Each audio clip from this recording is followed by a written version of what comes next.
Welcome back to the paddock here at Yonkers, everyone. Frank Drucker, glad to be with you. We are on a Friday getting ready for our last, not only Sunday of what we like to call the French races, but our last racing card of the season.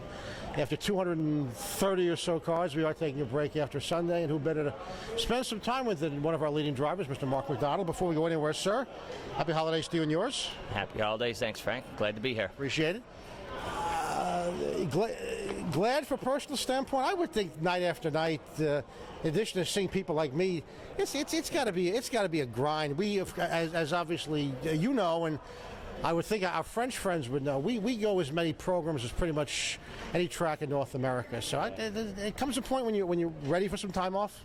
It does. I like it. Obviously I raced a lot in Canada before I came here, and they go year-round there, pretty much 5 days a week. And, you can go 7 if you want. And for 10, 15 years, I did like 7 days a week. And you do.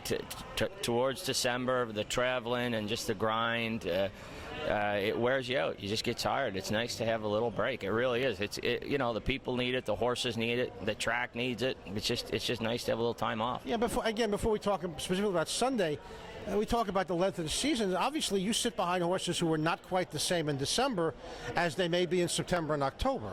Yeah, horses are getting tired. They're getting tired. It's a long year. They're starting to get up into the 40s. Some of them starts, in the mid-30s. I mean, you race a horse 30 times a year. They're not the same horse their fourth start of the year as they are their 35th start of the year. Obviously, that takes its toll on them, and so the horses look forward to it. I'm sure they do. They get a little. Most of them get a break and come back, and I think it makes for better race in the winter time. The drivers are sharper, the horses are sharper, and everybody's. It's like starting over. Everybody likes to start over, a new beginning, and hopefully have a good year. All right, before we have a new beginning, we put a bow on the old season, and as luck would have it, sir, in a 12-horse field in the first race with the Lucas Hall Mark Ford's horse, you wind up in post 12. Give me a bit of a scouting report here.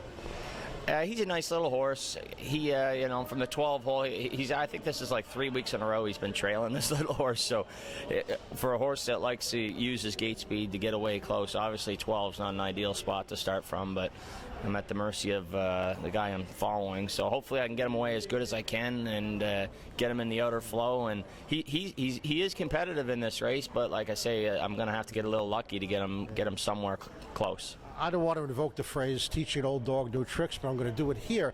Take a horse like Lucas Oil, who pretty much expects to leave the gate every week, and you said you're drawing the back of the bus here again, so you're going to have to kind of train him on the fly to kind of sit and mind his business early on. Well, it's horses are like people. We like to do certain things, and the horses like to do certain things. And so you get a horse that likes to race, put his nose on the gate, and leave hard and race aggressive all the time, and then all of a sudden you got to race him the way he doesn't normally race or doesn't particularly like to race. Sometimes they don't race good, and that's just what happens. You hope for the best outcome and you try and get him the best spot you can, but sometimes, you see it a few times on these French races. I think you see it in the Open with Not Afraid, where you get horses that are used to being on the gate and being drove really aggressive, and now you put them in spots where they can't be drove that way. Sometimes they don't race their best races.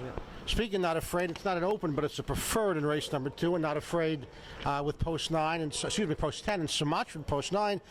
You have nose on gate, but it's nose on an 8-hole gate with It Really Matters. Talk about this one.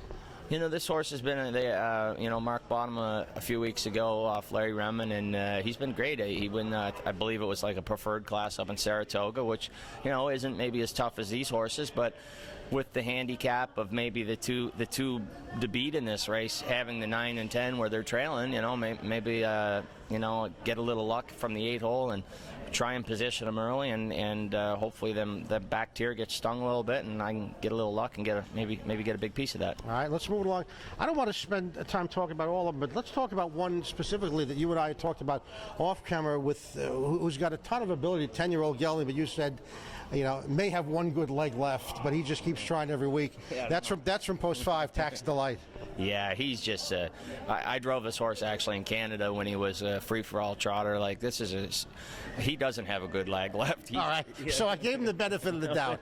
Yeah, he's going on heart and memory. He's just a fantastic horse, and he's been so super sharp lately. I mean, they're going to have to be really good to beat him, or he's going to have a really bad day. You had also mentioned off camera, and his lines certainly showed because there are scattered breaks in the car. That he really has to be driven just the right way. Yeah, he actually likes to make one move. He doesn't like to be on the lead because he kind of runs himself out right off the bat, but he likes to make that move to the lead and then just go, because he can go.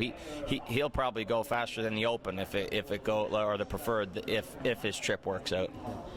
Knowing that you have what the thoroughbreds would call a one-run horse, you as a driver with the clock in the head, when do you know it's go time for a horse like this?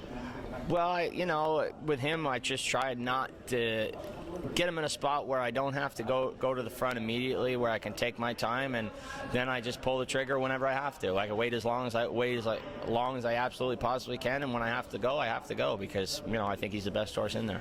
Half-mile track horse, kind of anti-half-mile MO racing, because if you put him on the lead, he's his own worst enemy. Yeah, if you put him on the lead, he wears himself out. And if sometimes on the lead, you could maybe see him getting picked off late. But if you could maybe sit for a half with him, he's not getting picked off late, not in that class.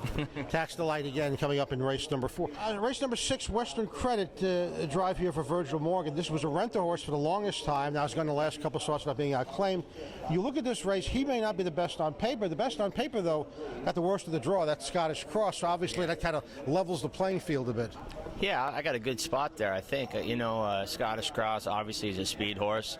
He's going to be pushing out, but like I said, these are distant races, and sometimes they don't play out for a speed horse. Maybe I can, with this horse, strategy be sit up as close possible and wait for the stretch, and hopefully them front end horses get tired, and he's in a good spot where I can pick him off late.